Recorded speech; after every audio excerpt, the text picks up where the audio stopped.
Здравствуйте! В эфире информационный выпуск Амшельшара. Я и мои коллеги расскажем о самых важных событиях сегодняшнего дня. Коротко о темах в сегодняшнем выпуске.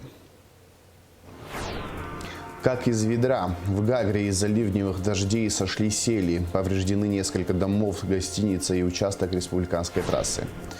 Новый руководитель. Президент представил Министерству внутренних дел Роберта Киут. Контроль за реализацией. Министр сельского хозяйства Беслан Джобо посетил сельчан, выигравших тендер на реализацию сельхозпроектов. Ливневые дожди, обрушившиеся рано утром на Гагру, повредили несколько домов, гостиницу и республиканскую трассу. Из-за ливней и сошедших селей перекрыт участок железной дороги. Помимо местных жителей, от последствий стихии в Гагрском районе пострадали 10 россиян, среди которых 7 детей. Они остались без вещей и документов. На место происшествия выехал президент Аслан Бжани. Глава государства дал поручение в максимально сжатые сроки запустить движение на железной дороге и ежедневно докладывать о ходе восстановительных работ. Также создана специальная комиссия, которая должна оценить ущерб, нанесенный гражданам района, и размер выплаты соответствующих компенсаций. Все подробности в материале Асиды Мали. Произошедшее на участке дороги в Гагрском районе можно назвать форс-мажорными обстоятельствами, поскольку на определенный период можно сказать, что движение на республиканской трассе было приостановлено, поскольку машины выстроились в огромную очередь, создалась пробка, и это создавало определенные неудобства, и был вопрос, связанный с тем, чтобы прекратить движение. Однако службы МЧС, местные жители и коммунальщики Гагрского района смогли справиться с задачей. Они расчистили те участки полотна, на которых была сель. На данный момент ситуация намного улучшилась. Мы видим, что трасса фактически пустая, машины проезжают спокойно, без преград. И в ближайшее время сюда должен подъехать президент, который осмотрит места происшествия.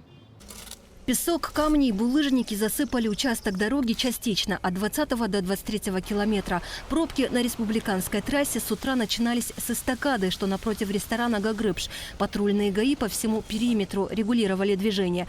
Пострадавших участков и объектов несколько. Одно из них – общежитие персонала одной из местных гостиниц. Президент республики Аслан Бжани приехал на место происшествия, чтобы лично осмотреть, получить информацию и дать поручение по ликвидации последствий стихии. Здесь может обрушиться. Ух ты! А что здесь было раньше? Здесь вот было? Нет, метра 3 было. Да, скажите, а эта конструкция что у вас? Это блоки или это легковозводимая конструкция? Нет, это бетонный каркас. Этот объект стоит на территории ущелья. Основное здание гостиницы «Далокрен». Чудом обошлось без жертв.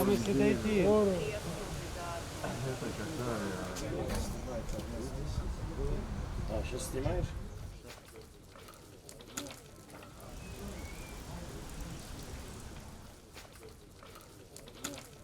Сейчас мы находимся на проселочной дороге. Машины курсируют от дома, в котором находились туристы, и их эвакуируют, вывозят из этого места. Сейчас мы туда направляемся. Это видео мы записали за несколько часов до приезда президента. Представители местного городского собрания и администрации эвакуировали пострадавших с тем малым, что осталось из вещей. Отвезли в гостиницу. Это мы туристов, которые пострадали, чьи паспорта уплыли, мы сейчас везем в гостиницу, размещаем. Там гостиница с трехразовым питанием. Сейчас их, в общем, согреем, обустроим, прикупим одежду. А где они до этого жили? Тут? Они жили немножко ниже. Сейчас вы туда спуститесь, увидите домовладение, которое подмыло, засыпало. Его не смыло, его засыпало. То, что происходило в этих местах в раннее утро, трудно вообразить. Все, что сейчас засыпано грудой камней, раньше было жилой площадью. Дома, машины, сады, огороды, подсобные помещения – все покрыто селью. Мы видим, что груда камней на уровне фактически подоконника, наверное, где-то около 1 метра высотой. Мы видим, что фактически всю территорию засыпало селью, и здесь ничего не осталось от от самой территории дома, двор, постройки, огороды, деревья, виноград. У вас электричество не пострадало? Отключили вовремя. Вовремя. А кто отключил? Кто отреагировал? Я Вы лично сами? отключал сам. Ну, у нас высоковольтка Да. своя. Вот, смотри. Сейчас здесь все затоплено, и диваны принесло течением или как это произошло? Селевый поток, все диваны, кресла, на котором вы тоже стоите, тоже, да. Тут у вас была кухня. Была. Была кухня. Техника, правда, осталась, неизвестно, что с ней. Ну, с техники практически не осталось. Она была. А там что у вас? Санузлы, 2 туалета, ну, душевые. Стиральная машина. В каком плачевном состоянии, мы друг друга тоже понимаем. Уровень воды, который пришел в этот раз, вот он. Мы все видим. Сели раньше бывали, это вот... Селевые потоки, они присутствовали, но не настолько высокие были. Да, да. Вот ваши Чуть-чуть они были. Это, ну, такого страшного, глобального, который на данный момент видим мы, это первый раз, это трагедия. Да. Это трагедия. Хозяйка этого дома проснулась от плача дочери, которая испугалась шума. Она сразу бросилась звонить в МЧС. Разбудила всех, кто был в доме. 2 машины, стоящие во дворе, послужили своего рода преградой. Иначе с уверенностью можно сказать, что были бы жертвы. Но было раньше селеотведение. Это вообще селеопасный участок. Сель идет каждый год в июне месяце. Но у сели был путь, не было преграждения пути. Ну и не такая, конечно, сель раньше шла, чуть поменьше были сели, но тем не менее они были. В 2005 году была очень А большая что за сель. постройку там сделали? Там просто насыпали подушку, он хотел делать дорогу туда наверх. Просто была насыпана подушка. И подушка это, поймите, преградой. То есть вот она преграда. Участок. Во-первых, он когда строился, уже сузил ущелье, потому что раньше ущелье шло, сель шла полностью в ущелье. А когда он начал строиться, он уже сделал бутылочное горлышко, то есть сель уже, ей некуда сходить. Да. Потом насыпана была подушка. И, соответственно, эта подушка повлияла, то есть так бы, если бы сель бы шла, не было бы этой подушки, сель бы сходила просто по дороге, пострадала бы дорога, пострадало бы все, но не пострадали бы близлежащие дома, понимаете? А так оно получилось преградой, оно все хлынуло волной. Там От этого места до железной дороги рукой подать. Мы спустились вниз по склону и уже через минуту были на железнодорожных путях. По предварительным данным, на полотно высыпалось более 1500 кубов каменистого грунта. Президент лично осмотрел пострадавший участок, поговорил с домовладельцами, чьи дома были повреждены.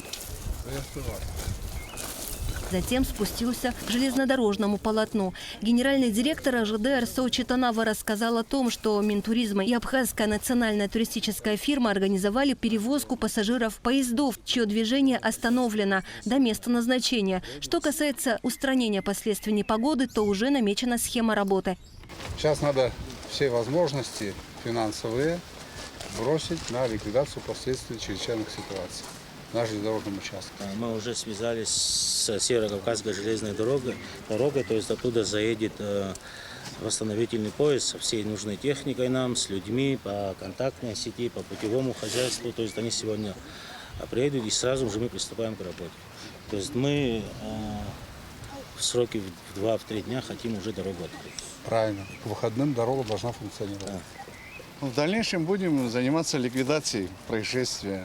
Будем сообща работать, и я думаю, что поставленные задачи мы справимся. Хорошо. В течение 3 суток. Мы сегодня говорили, обсуждали, что нужны там физические люди, все оговорено. Будем помогать, поддерживать и будем работать. Силами национальной туристической компании было вывезено более 300 человек. Это 4 автобуса и 5 маршрутов. Сегодня в обратную сторону также будут вывезены наши гости, около 450. Президент дал указание докладывать лично ему информацию о проводимых работах. Особое внимание уделил вопросу помощи пострадавшим. На нашей практике еще не было такого случая, чтобы государство не помогло пострадавшим.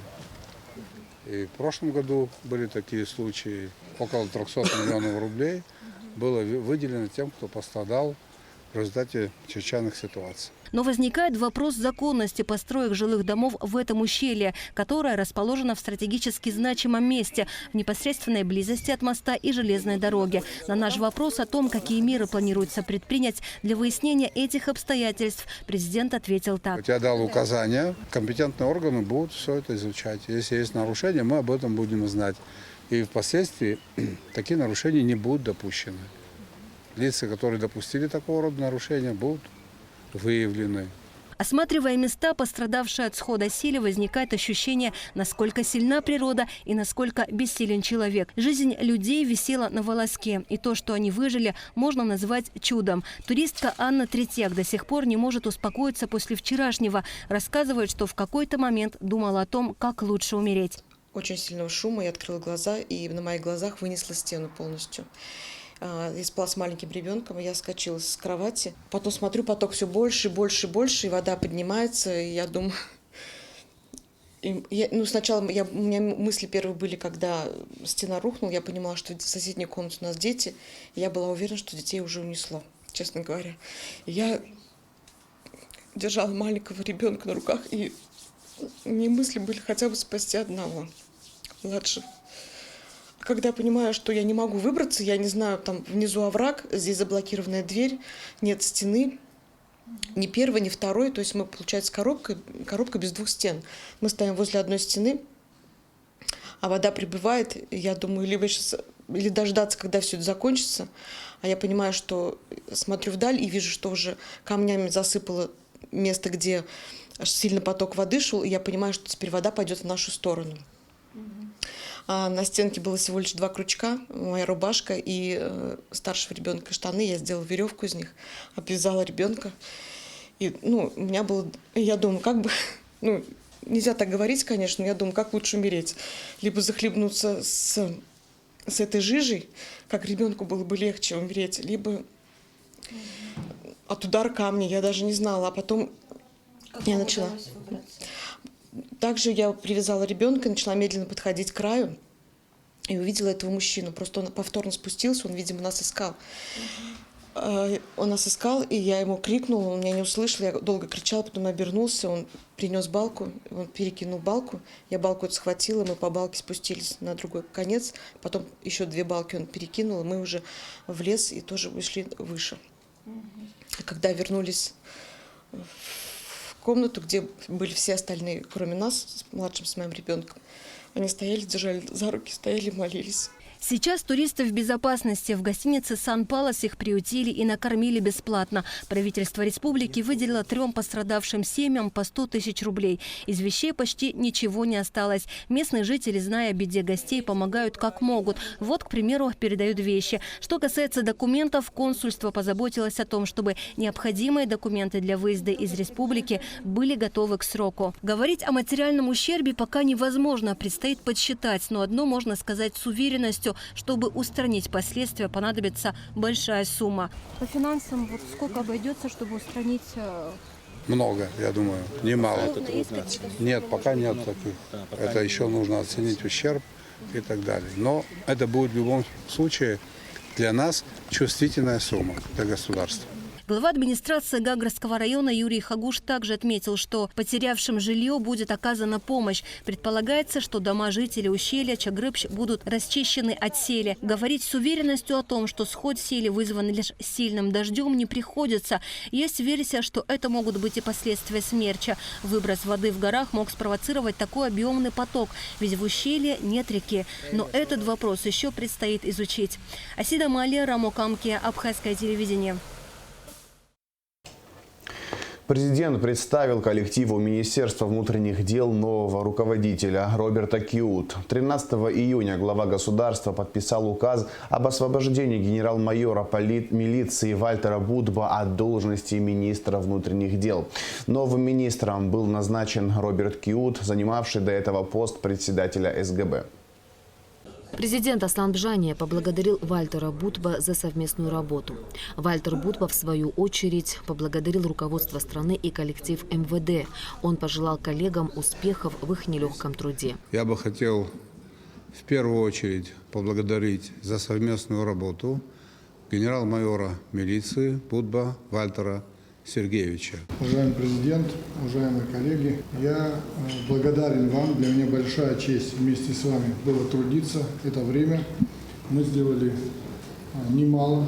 Дальше коллега, наш друг Роберт Витальевич продолжит все, что мы делали вместе. Я убежден, вы достигнете результатов еще больше и лучше. Новый министр внутренних дел Роберт Киут поблагодарил президента за оказанное доверие и выразил надежду на поддержку коллектива. Большое спасибо за оказанное доверие. Я его смогу оправдать. Коллектив МВД мне очень хорошо знаком, так как по различным направлениям приходилось множество раз пересекаться. Будем идти вперед, ни в коем случае динамику останавливать не будем, будем наращивать темпы. Президент, обращаясь к коллективу МВД, выразил надежду на то, что вхождение в должность нового министра произойдет безболезненно. Глава государства отметил, что перед МВД стоит еще немало проблем. Аслан Бжания пообещал, что руководство страны будет и впредь предпринимать всевозможные усилия, чтобы поддержать ведомство. Я очень надеюсь на то, что вхождение в должность нового министра внутренних дел произойдет безболезненно. Я уверен в том, что никаких необдуманных резких шагов новый министр предпринимать не будет. Я рассчитываю на то, что те тенденции, которые были заложены за последние 3 года, будут продолжены. Ситуация в стране непростая.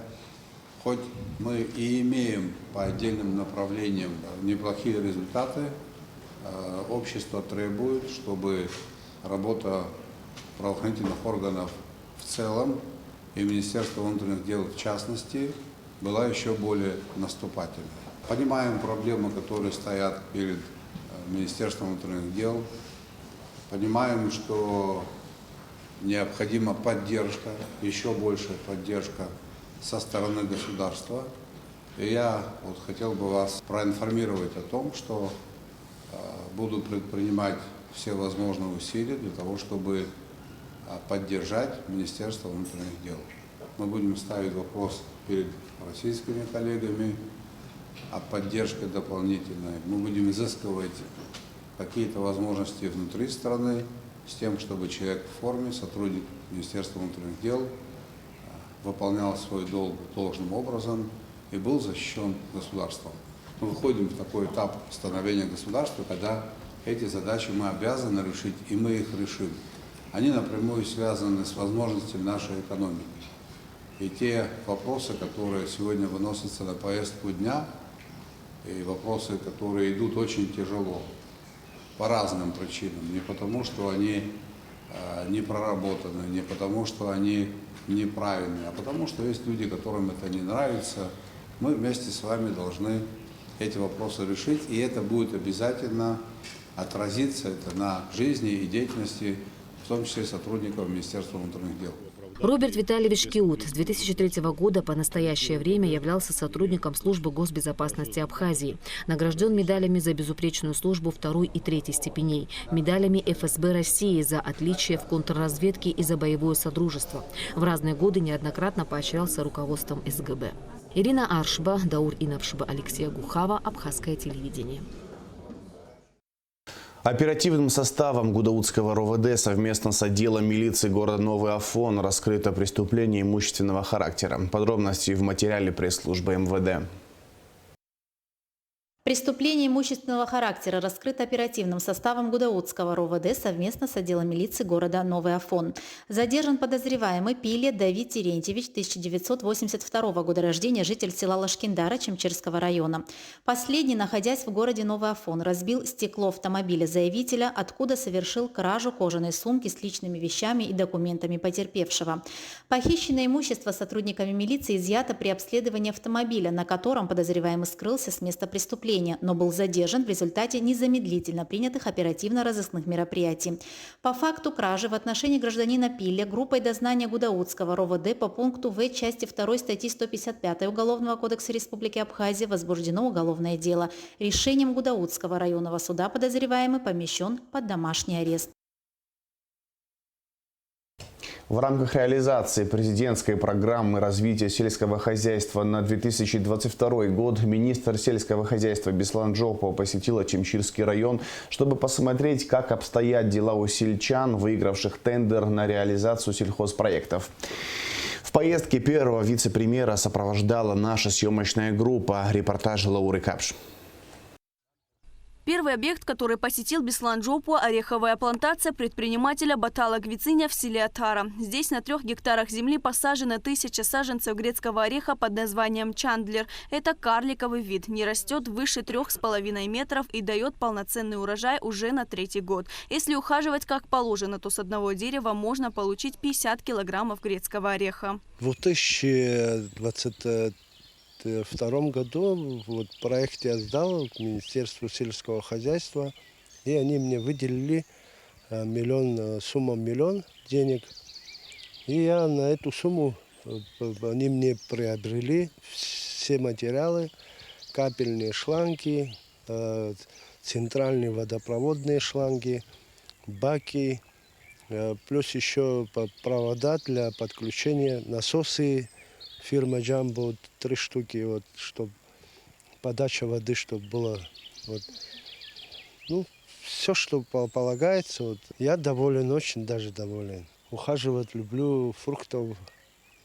Так что спасибо большое, то, что они мне сделали, я очень от души рад. В селе Атара министр также посетил тепличное хозяйство предпринимателя Симона Гвициня. Здесь 5 гектаров земли. На 3 гектарах крупными партиями посажены фундук, пекан, фейхоа, виноград и кукуруза. Остальная земля – открытый грунт и 3500 квадратных метров теплицы, занятые овощными культурами. Здесь выращивают огурцы, помидоры, баклажаны, болгарский острый перец, капусту и даже клубнику. Симон Гвициня уже более 15 лет занимается сельским хозяйством. Благодаря госпрограмме ему пробурлили скважину, ведь в выращивании овощных культур вода играет важную роль. Все, что вы здесь выращиваете, начиная от огурцов, здесь продаете, получается, в Абхазии, на рынке. Расскажите, пожалуйста, как вы ухаживаете? Ухаживаю рабочие, я и моя семья. Когда не хватает рук, набираю однодневных рабочих. И когда полегче, уже сами справляемся. Какую помощь оказало государство по программе? По госпрограмме я получил на сумму почти 1 миллион рублей. Мне артезианскую скважину сделали. Около 100 тонн навоза, удобрения мне купили. Плюс еще вокруг теплиц надо было провести канавы, там около 1 километра получается. Тоже оплатили работу экскаватора. В целом... Очень большая помощь, особенно скважины. Скважины вообще цены нету, это самое главное, вода. Если воды нет, ничего не будет. В селе Лашкиндар предприниматель Дмитрий Пиля реализует проект по выращиванию голубики. И можно сказать, что это один из лучших проектов. Кустарник с очень сладкими, с легкой кислинкой ягодами, темно-синего цвета и круглой формы. Работа здесь кипит. Рабочие дружно собирают ягоду и тут же помещают в контейнеры. Это голубика. Ребята, которые занимаются голубикой в селе Лашкиндар, они сами своими средствами начали это производить. Потом уперлись в некоторые моменты, где нужно было оказать помощь в самих саженцах, перевозки, там с водой, со скважиной. Одним словом, там в тех размерах, которые позволяла наша программа, там до миллиона или чуть более, мы оказали им помощь, но там работы сделано намного больше. Это рабочие места, это люди, которые этим занимаются. Это один за другим, создавая рабочие места, мы можем каким-то образом хотя бы безработицу в селе решить. В селе Чло Артур Джопо реализует проект по выращиванию хурмы. На территории более 1 гектара земли высажено 400 корней 2 сортов бычье сердце и плоская хурма. По госпрограмме Артур получил не только саженцы, а также колышки и материал для ограждения территории. Далее министр посетил виноградное поле предпринимателя Романа Куркуна в селе Тхина. Здесь посажено 2200 корней винограда, белый, цаликаури и черный аджалеши. Ограждение забора, саженцы, а также шпалеры для выращивания винограда были приобретены в рамках президентской программы по развитию сельского хозяйства.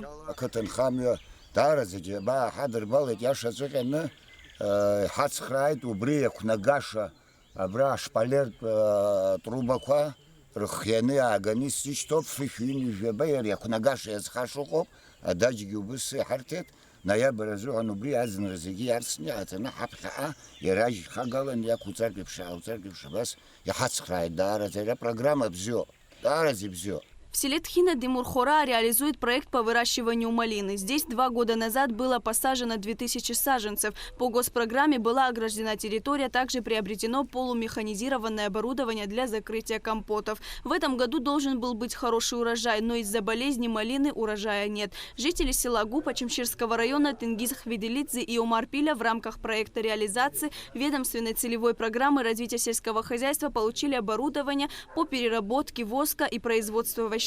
Агрегат «Маргарита» единственный в такой модификации не только в районе, но и в Абхазии. Во-первых, с самого начала хотелось бы поблагодарить Министерство сельского хозяйства во главе с президентом. На самом деле помогли, вот, не ради красивых слов сказано. Вот этот станок в нашем районе необходим был. Не только в нашем районе, а в Абхазии. Потому что в Абхазии всего один станок был такой. Он никак не успевал на всех пчеловодов перерабатывать воск на вощину. Пчеловоды давно занимаются любимым делом. У каждого из них сегодня больше 100 ульев. В хорошие времена было и по 200. И за год пасечники собирали до 4 тонн меда. На сегодняшний день абхазские пасечники принимают заказы на вощину. За год более 90 человек обращались за этой продукцией. Бак – это воскотопка и стерилизатор. Он топит воск до 140 градусов, поднимается, отключается и на стерилизацию идет. Без стерилизации вощина, это, можно сказать, она непригодна. А вот это барабан уже лентообразующий. Отсюда воск сюда идет и лента образуется. Здесь вода холодная, горячая, все.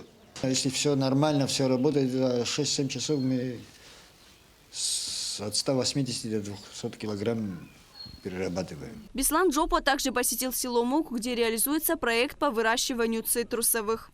Здесь в основном цитрусовые, бахчевые используют, но здесь тоже более 15 гектаров огорожены, сделаны. Мы помогли здесь саженцами, остальное все своими силами они сделали. У них техника, у них свое оборудование. Одним словом, вот там, где нужна помощь была от государства, они получили. Вот они, вот, как вы видите, прекрасные саженцы в прекрасном состоянии, ухоженные, подкормленные. Вот то, что больше всего радует, когда иногда, вот, заплатив бюджетные средства, мы людям иногда не везде же вот такая ситуация немного или из-за непрофессиональности, или, может быть, из-за отношения к этому, но такие вот угнетенные саженцы, когда мы видим, мы вот начинаем возмущаться. И вот сегодня здесь, в данном месте, очень даже прекрасный саженцы. По итогам инспекционной поездки Беслан Джопа подвел итоги. Мы можем сказать, что этот проект настолько удался, что вот люди в подсобных хозяйствах, не масштабные, там вот 200-300 там, гектаров, а именно до гектара, до 2, максимум 5 гектаров или даже того меньше, подсобных хозяйств создали себе с помощью государства небольшие хозяйства, которые будут расширяться в дальнейшем, потому что они ухоженные. Это те культуры, которые имеют спрос на рынке, начиная от восточной хурмы, голубики, вот, однолетних культур бахчевых и остальных. Вот то, что мы сегодня смотрели, вот здесь вот цитрусовые насаждения. Одним словом, я думаю, что этот проект нужно будет продолжать. И более того, мы в этом году готовим программу специальную, которая будет утверждаться Кабинетом министров на большую сумму. Мы будем просить руководства страны, это президентская программа. И изначально он был нами предложен, поддержан президентом. И мы после того, как мы сможем провести какой-то отчет и показать все, что происходит по этой линии, и насколько мы смогли помочь людям, и увидев результат, я думаю, что нас поддержит. Если будет возможность у бюджета выделить не 100, а 200 миллионов, я думаю, что наши все проекты удвоятся. То есть Президентская программа развития сельского хозяйства Абхазии реализуется во всех районах республики. В этом году заявки на проекты уже рассмотрены. В скором времени приступят к их реализации. Лаура Капш, Тимур Гогохи, Абхазское телевидение. Делегация из Абхазии принимает участие в 26-м Петербургском международном экономическом форуме, который проходит с 14 по 17 июня. В составе делегации спикер парламента Лаша Ашуба, вице-премьеры Кристина Озган и Владимир Делба, министр иностранных дел Инал Ардзенба, депутаты парламента Беслан Халваш, Алхас Хагба, Алиса Гулария и Наур Нормания. Деловая программа форума очень насыщенная и включает в себя более 150 сессий, мастер-классов и встреч. На полях Санкт-Петербургского экономического форума министр иностранных дел Инна Ларзенова встретился с советником президента по вопросам инвестиций, торговли и международного сотрудничества, специальным представителем Республики Никарагуа по взаимодействию с Россией Лауриано Ортега Мурильо. Стороны обсудили перспективы торгово-экономического взаимодействия и координации работы в сфере информационной политики.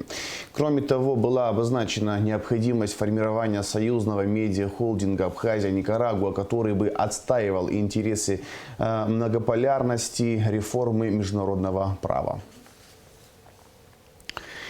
Почетное консульство Республики Абхазия запускается в Санкт-Петербурге, сообщает медиацентр МИД. Офис расположен в самом высоком эксплуатируемом здании северной столицы «Лидер Тауэр» на 40-м этаже.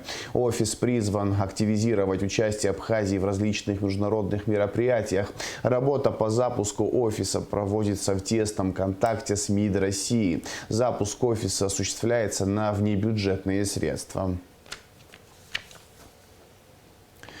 На 87-м году ушла из жизни заслуженный работник Высшей школы Абхазии, кавалер ордена Ахс-Апша 3-й степени, кандидат физико-математических наук, доцент кафедры общей физики АГУ Этери Шамба.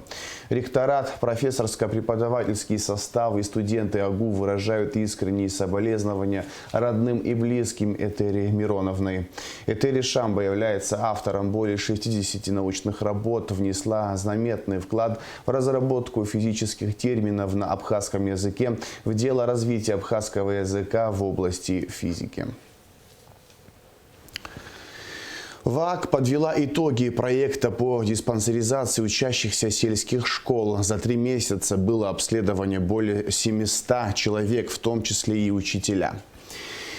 В целом диспансеризацию провели в 11 селах республики. Результаты и важность данного мероприятия обсудили на встрече в Сухуми представители Минздрава и Минпроса, специалисты, медики, а также уполномоченный по правам ребенка Мактина Джинджоля и уполномоченный по правам человека Анна Скишмария. Все детали у Сарии Кварацхеля.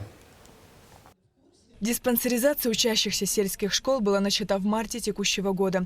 Проект начался с обследования детей школьного возраста, проживающих в отдаленных селах. Организаторы брали во внимание тот факт, что люди, проживающие в сельской местности, особенно малоимущие, либо откладывают визит к врачу, либо вовсе не обращаются за медицинской помощью. В первый день диспансеризации ученики сдавали кровь на общий анализ и уровень глюкозы, а затем уже с имеющимися результатами анализов проходили осмотр у врачей широкого спектра.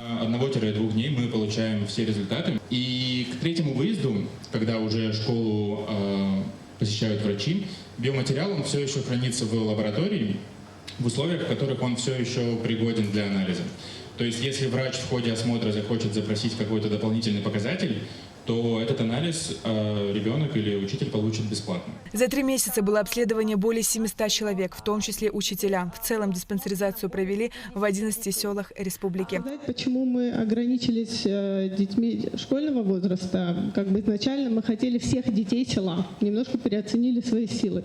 Потом спасибо Саиде Юрьевне, она нам сказала: чуть приземлитесь, это очень сложно. И объяснила нам, почему, и мы поняли. На самом деле, даже в школах, где мы буквально залавливаем детей, некоторые родители умудряются не прийти и не привести своих детей. А собрать вот так вот в селе — это очень сложно, поэтому как бы мы пока ограничились этим количеством. Дальше посмотрим, какие будут возможности у нас, у государства. Даже если человек считает себя здоровым, во время диспансеризации и профилактических осмотров у него нередко обнаруживаются хронические или инфекционные заболевания, лечение которых наиболее эффективно на ранней стадии. Диспансеризация позволяет сохранить и укрепить здоровье, а при необходимости своевременно провести дообследование и консультацию врачей. Результаты тестов помогут не только узнать о своем здоровье, но и получить необходимые рекомендации об основах здорового образа жизни. Мы, как организация общественная, не пытаемся заменить собой государство и Минздрав. Мы как бы всегда в помощь.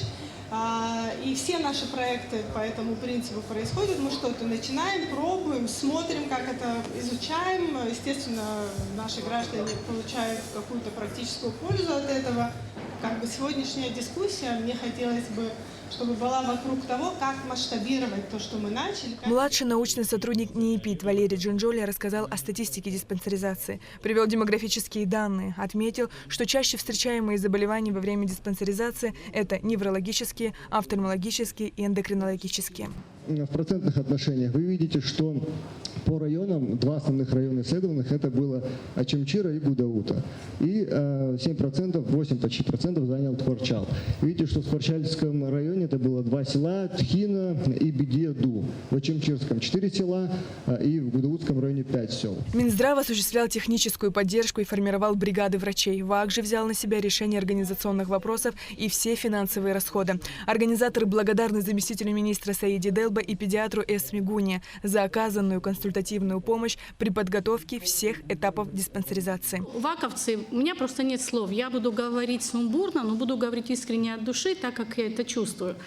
Значит, то, что сделали вы в этой ситуации, как вы это все организовали и провели, смогли скоординировать деятельность всех наших специалистов, это пример того, как должно быть. Буду исходить из того, что, в принципе, в должностные инструкции наших районных педиатров входит все то, что осуществили вы. Я не буду говорить, что наши педиатры работают плохо или хорошо. Это сегодня не тема для анализа работы наших подведомственных лечебных учреждений, но я хочу сказать, должно выглядеть так, как это проходит сейчас. Есть дефицит кадров, и поэтому в районах нужна была наша помощь, именно педиатрическая. И да, может, и в Гудаутском районе, и в Ачамчирском районе были выявлены те детки, которые ни разу не обращались к педиатру, но это не минус наших докторов, потому что бывает отдаленность сельской местности, и родители не доходят до медпункта. Отказали анализы сдавать. То есть они в этом где-то какой-то подвох ощущали, что ли. Отказались 10 человек первый, да, в селе? Чипирование, да. То есть это реально вполне серьезно, многие отказывались.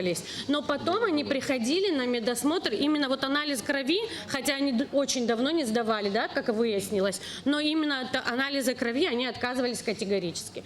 Поэтому я хочу сказать огромное спасибо всем коллегам. Отмечая цели и задачи диспансеризации, участник встречи, депутат парламента Инна Аргицба отметил, что в перспективе, утверждая и рассматривая бюджет на 2024 год, парламентарии поддержат данную инициативу, чтобы она и в дальнейшем имела продолжение. Сейчас как раз идет процесс формирования нового бюджета на 2024 год. Возможно, вот это как и предложение, и приглашение к совместной работе, да, там и Минздрав, Минпрос, Конгресс, депутатский корпус подумать над тем, каким образом можно было бы сформировать в бюджет, чтобы были предусмотрены средства на продолжение. Сегодня ведь мы подводим предварительные итоги диспансеризации, и результаты, очевидны. Значимость тут переоценить невозможно. Диспансеризация учащихся сельских школ продолжится с началом учебного года. Сария Кварцхеля, Камила Джопуа, Абхазское телевидение. В завершение выпуска расскажем о погоде. По сообщению Гидромедцентра, в четверг, 15 июня, на территории Абхазии ожидается временами дождь, гроза, туман. Температура воздуха ночью 15-20, днем 20-25 градусов тепла. Температура морской воды плюс 22 градуса.